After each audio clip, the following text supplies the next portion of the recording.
Welcome student. Today we are going to discuss lesson 2 microorganism front and fire. It means நுண்ணுயிர்கள் நமக்கு எவ்வாறு நண்பனாகவும் தீங்கு விளைவிக்கக்கூடியவையாகவும் இருக்கிறது என்பதை பற்றி நாம் இந்த பாடத்தில் பார்ப்போம். Okay children, are you ready to learn? Okay. You have seen several kinds of plants and animals.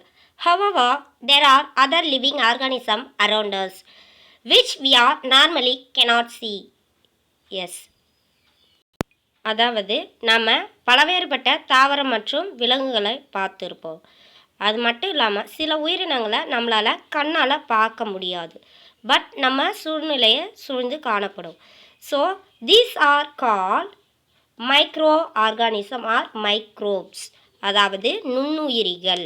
S, for example you might have observed that during the rainy season moist bread gets spoiled and its surface get covered with grayish white patches. Yes, அதாவது மழை காலத்தில் பார்த்தீங்கன்னா ஈரமான bread மேலே பூஞ்சைகள் வளர்ந்துருக்கும். So பூஞ்சைகளோட growth எப்படி இருக்குன்னு பார்த்தீங்கன்னா, க்ரோத்தாக இருந்ததுன்னா கிரேயிஷ் ஒயிட்னா சாம்பல் கலரில் அந்த ப்ரெட்டு மாறி இருக்கும். Because they infected fungal.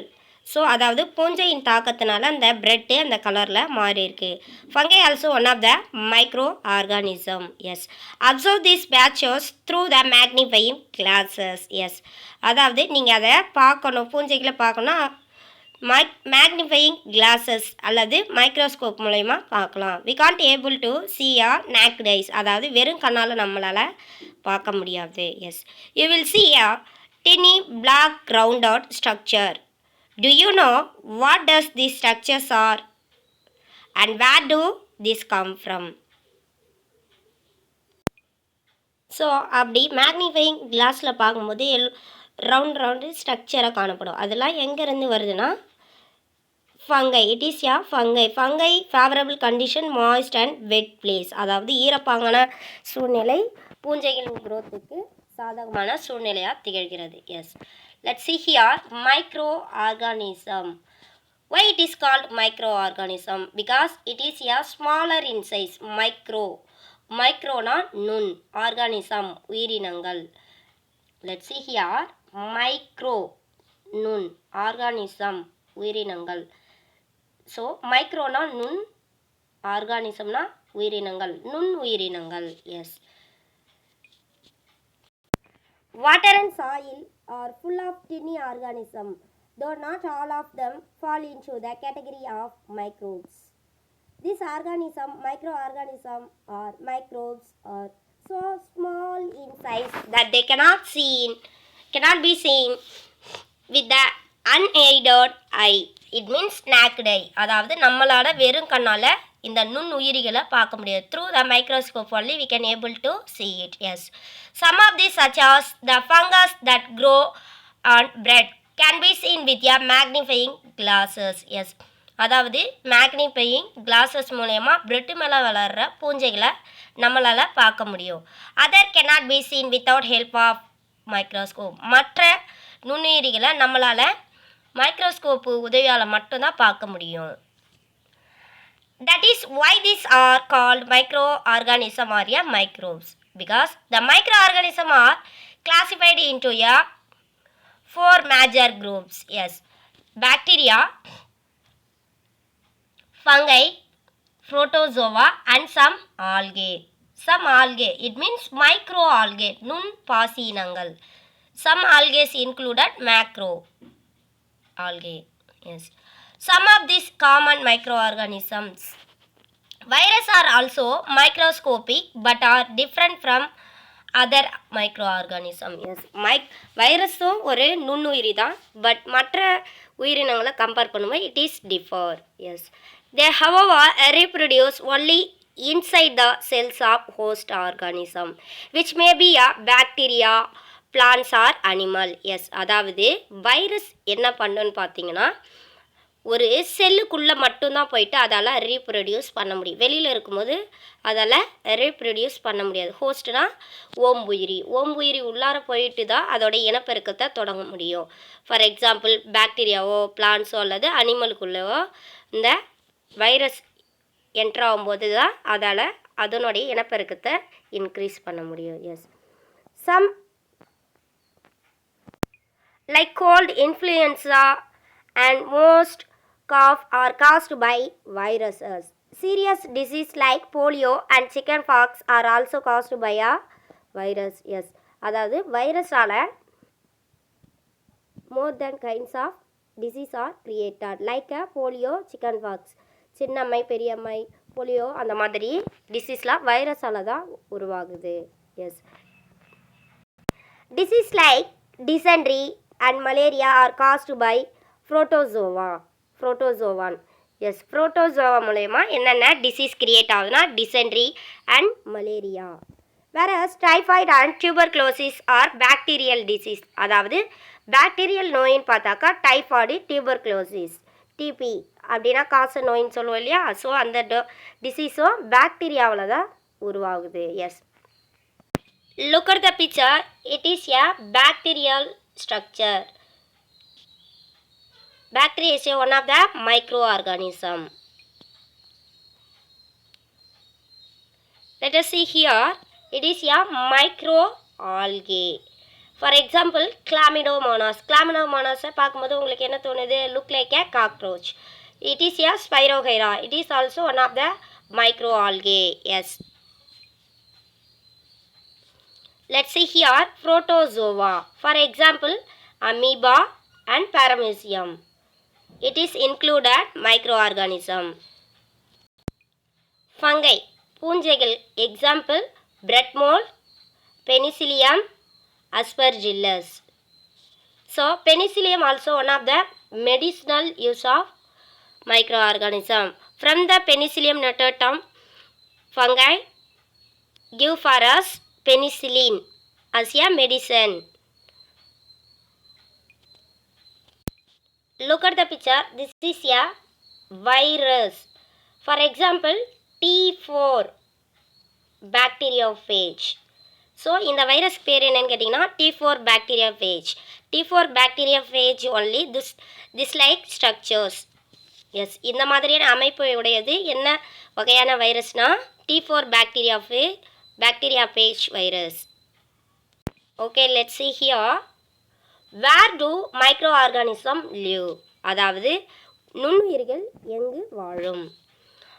Microorganism may be single-celled like bacteria, some algae and protozoa, or multicellular such as many algae and fungi. Yes, அதாவது நுண்ணுயிர்கள் மேபினா காமனாக சிங்கிள் செல்லாக பாக்டீரியாவும் சில ஆல்கே அல்லது புரோட்டோசோவாக இருக்கும். மல்டி செல்லுலார்னால் பல செல்களாலான ஆல்கேவாகவும் பூஞ்சைகளாகவும் திகழ்கிறது. They live in the all type of environment ranging from ice cold climate to hot springs. Yes, அதாவது இந்த நுண்ணுயிரிகள் எல்லா வகையான சூழ்நிலையிலும் வாழக்கூடிய ஒரு உயிரினமாக திகழ்கிறது. குளிர்ந்த நிலையிலிருந்து ஹாட்டான நிலை வரைக்கும் வாழக்கூடிய உயிரினங்களாக நுண்ணுயிரிகள் திகழ்கிறது. Based on the favourable condition. Yes, and desert to marshy lands.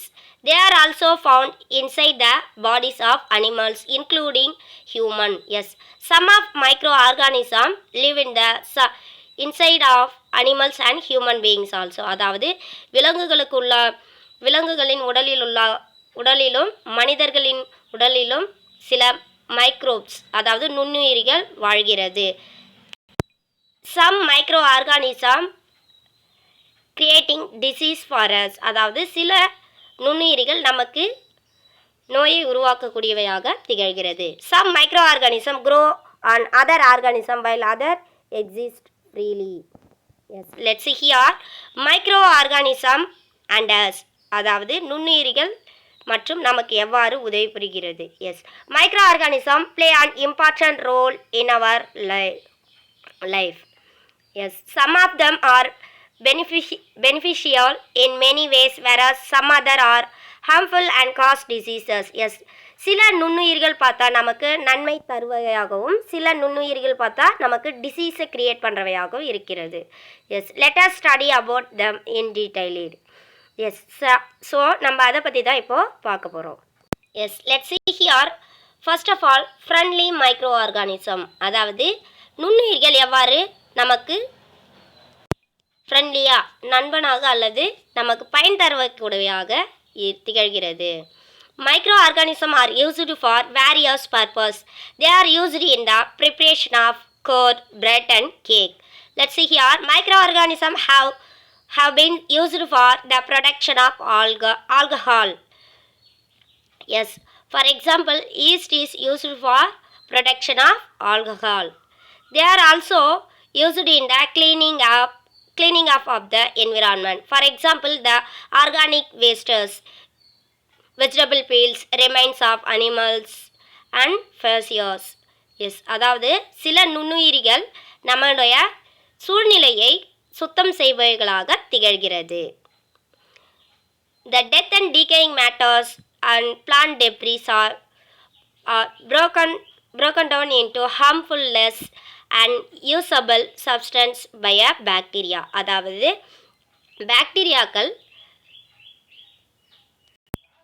அதாவது பாக்டீரியா சில பாக்டீரியாக்கள் இறந்த உடலங்கள் அல்லது வெஜிடபிள் காய்கறி வேஸ்ட்டு, அனிமல் வேஸ்டேஜ் அதெல்லாம் இருக்கு இல்லையா, ஸோ அதெல்லாம் என்ன பண்ணேன்னா ஹார்ம்ஃபுல்னஸ் நமக்கு தீங்கை குறைத்து அதுக்கு தேவையான சப்ஸ்டன்ஸாக பாக்டீரியாக்கள் யூஸ் பண்ணிக்குது. Yes, recall that bacteria are also used in the preparation of medicine. Yes, some பாக்டீரியாவை மெடிசன் ப்ரிப்பேர் பண்ணுறதுக்கும் யூஸ் பண்ணுறோம். In agriculture they are used to increase soil fertility by fixing nitrogen.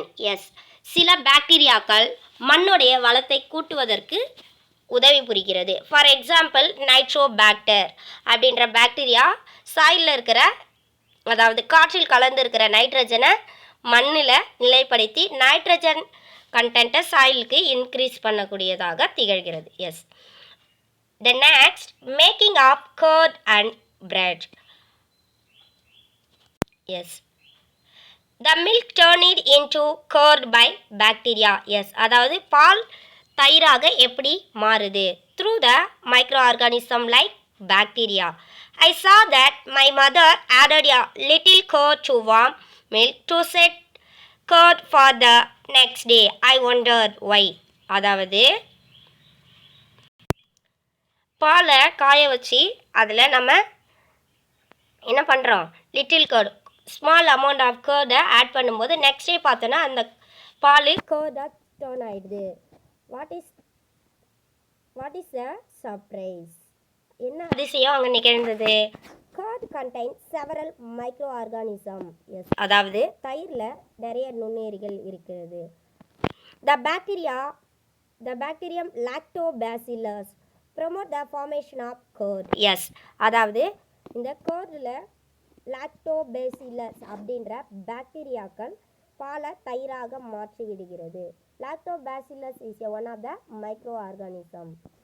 It multiples in milk and convert it into curd. Yes, அதாவது small அமௌண்ட்டாக இருக்கிற பாக்டீரியாக்கள் multiple amount of குவான்டிட்டியாக increase ஆகி மில்கை கர்டாக கன்வெர்ட் பண்ணிடுது. Yes, bacteria are also involved in the making of cheese, pickle and many other food items. Yes, அதாவது பாக்டீரியாக்கள் ஊறுகாய் தயாரிக்கிறதுக்கும் some other food item தயாரிக்கிறதுக்கும் பயன்படுகிறது. An important ingredients of rava, idlis and paturas is curd. Can you guess why? Bacteria and yeast are also helpful for fermentation of rice, idlis and dosa batter. Yes, அதாவது மாவை புளிக்க வைக்கிறதுக்கு yeast அப்படின்ற micro organism help பண்ணுது. Fermentation அப்படின்னா நொதித்தல். Here fermentation, நொதித்தல். Let's see here activity 2.3. Take a half kg flour of atta or maida, add some sugar and mix with a warm water. Add a small amount of yeast powder and knead to make a soft dough.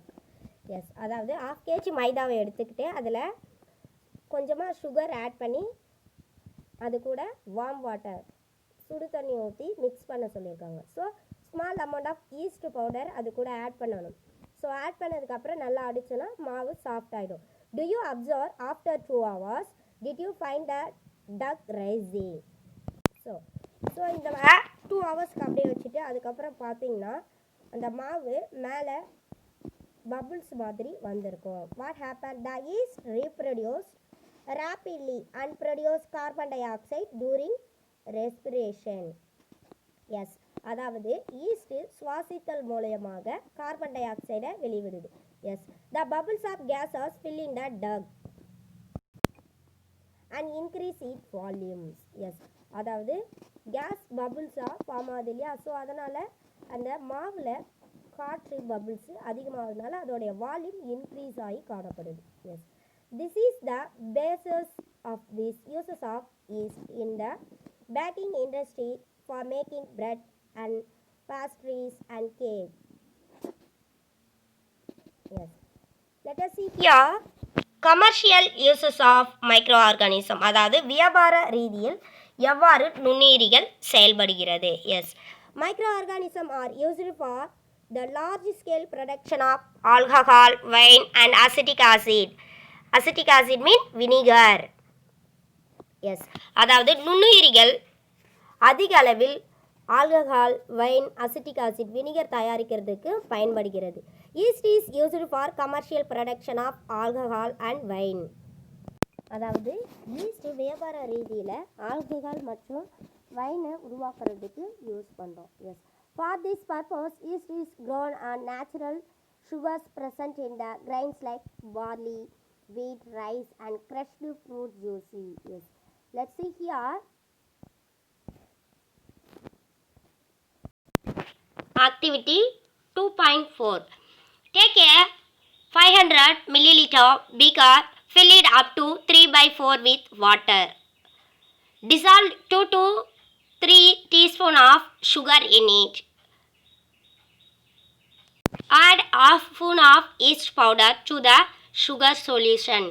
Keep it covered in a warm places for 4 to 5 hours. Now smell the solution. Can you get any smell? Yes, அதாவது இங்கே என்ன சொல்லியிருக்காங்கன்னா ஒரு 500 ml தகுந்த மாதிரி ஒரு beaker எடுத்துக்கிறீங்க. அதில் 2லேருந்து 3 ஸ்பூனு சுகர் ஆட் பண்ணுறீங்க. அதுக்கப்புறம் ½ ஸ்பூன் என்ன பண்ணுறீங்கன்னா அது கூட ஈஸ்ட் ஆட் பண்ணிடுறீங்க. ஓகேங்களா? ஸோ ஈஸ்ட் ஆட் பண்ணி அதை எத்தனை ஹவர்ஸ் வைக்கணும்னா keep it covered in a warm places, அதாவது ஒரு வெப்பப்பாங்கான சூழ்நிலையில் 4 to 5 hours வைக்கும்போது அதோடைய ஸ்மெல்லு எந்த மாதிரி இருக்கோ அப்படின்னு நீங்கள் அப்சர்வ் பண்ணணும். This is the smell of alcohol as a sugar has been converted into alcohol by yeast. Yes, அதாவது என்ன ஸ்மெல் வரும் அப்படின்னு பார்த்தீங்கன்னா ஆல்கஹால் ஸ்மெல்லு வரும். ஸோ எதனால் அப்படி இருக்குங்கன்னா ஈஸ்ட் நம்ம ஆட் பண்ணோம் இல்லையா? So yeast sugar fermenter they will create a production of alcohol. This process of conversion of sugar into alcohol is known as fermentation. fermentation நொதித்தல் முறை. Who discovered fermentation? Louis Pasteur discovered fermentation in 1857. அதாவது நொதித்தல் முறையை முதன்முறையாக கண்டுபிடிச்சவர் யாருன்னு கேட்டாங்க Louis Pasteur அப்படின்ற ஒரு அறிவியல் விஞ்ஞானி தான் கண்டுபிடிச்சார். Yes, then next topic medicinal use of micro organism, அதாவது நுண்ணுயிரிகள் எவ்வாறு மருத்துவத்தில் பயன்படுகிறது. Yes, whenever you fall ill the doctor may give you some of antibiotic tablets. அதாவது ஆன்டிபயோட்டிக்னா எதிர்ப்பு தன்மை உடைய மாத்திரையை நம்மளுக்கு கொடுப்பாங்க நம்மளுக்கு உடம்பு சரியில்லை அப்படின்னாக்கா. Tablets or capsules or injection such as penicillin. The source of this medicine is microorganism. This medicine medicine kill or stop the growth of disease-causing microorganisms. Such a medicine are called antibiotic. உயிர் எதிர்பொருள். S, அதாவது ஒரு உயிரினத்தை கொல்றதுக்கு இன்னொரு உயிரினத்திலிருந்து மருந்து தயாரிக்கிறாங்க இல்லையா, so அந்த மாதிரியான மருந்துக்கு பேர் தான் நம்ம ஆன்டிபயாட்டிக், அதாவது உயிர் எதிர்பொருள் அப்படின்னு சொல்கிறோம். எஸ், ஃபார் எக்ஸாம்பிள் நம்மளுக்கே உடம்பு சரியில்லை அப்படின்னா for the infection of such a kinds of other organism, so அதை நம்ம ப்ரிவெண்ட் பண்ணுறதுக்கு நம்ம ஆன்டிபயாட்டிக் யூஸ் பண்ணுறோம். ஃபார் எக்ஸாம்பிள் பெனிசிலின்றது பெனிசிலின் நொட்டேட்டம் அப்படின்ற ஒரு ஃபங்கை ஆர்கானிசம்லேருந்து தான் டிரைவ் பண்ணுறோம். So these days a number of antibiotics are being produced from the bacteria and fungi. Yes, அதாவது இந்த காலகட்டத்தில் பார்த்தோம்னா பாக்டீரியா மற்றும் பூஞ்சையிலிருந்து நிறைய ஆன்டிபயோட்டிக்கை நம்ம உருவாக்குறோம். Streptomycin, tetracycline and erythromycin are some of the commonly known antibiotics which are made from fungi and bacteria. Yes, erythromycin, tetracycline, so இந்த மாதிரியான ஆன்டிபயோட்டிக்லாம் எங்கேருந்து நமக்கு கிடைக்குது? ஃபங்கை மற்றும் பாக்டீரியாவில் இருந்து தான் கிடைக்குது. Yes, okay, let's see here. Alexander Fleming in 1929, Alexander Fleming was working on a culture of disease causing bacteria. So அவர் என்ன ஃபீல்டில் ஒர்க் பண்ணுறாருன்னா culturing of disease causing bacteria, அதாவது நோய் தாக்கக்கூடிய பாக்டீரியாவோட வளர்க்குற ஒரு எக்ஸ்பெரிமெண்ட்டில் இருக்கார். ஓகேங்களா? So suddenly he found the spores of little green mould in one of his culture plate. அதாவது அவர் வளர்க்குறாரு இல்லையா, அந்த கல்ச்சர் பிளேட்டில் திடீர்னு பார்த்தா க்ரீன் மோல்டு மாதிரி ஒரு ஸ்ட்ரக்சர் காணப்படுது. He observe that the presence of mould prevent the growth of bacteria. So அந்த க்ரோத்து பாக்டீரியாவோட க்ரோத்தை தடை பண்ணுது அப்படின்னு பார்க்குறாரு. In fact it is also killed many of this bacteria. So அது நிறைய பாக்டீரியாவையும் கொள்கிறது. From this mould penicillin was prepared. So இதிலிருந்து தான் அலெக்சாண்டர் ஃப்ளெமிங் பெனிசிலினை அப்படின்ற மெடிசனை ப்ரிப்பேர் பண்ணார். ஓகேங்களா? Penicillin is one of the antibiotic medicine. The antibiotics are manufactured by growing specific organisms and are used for cure a variety of disease. Yes, அதாவது antibiotic எதுக்கு use பண்ணுறோம்னா cure of many diseases, நிறைய டிசீஸை cure பண்ணுறதுக்கும் நோய் எதிர்ப்பு சக்தி உருவாக்கும். Antibiotic are even mixed with the feed of livestock and poultry to check the microbial infection in animals. They are also used to control many plant disease. Yes, antibiotic also used for control many diseases. Okay children, remind the topic. We'll see you later. Thank you.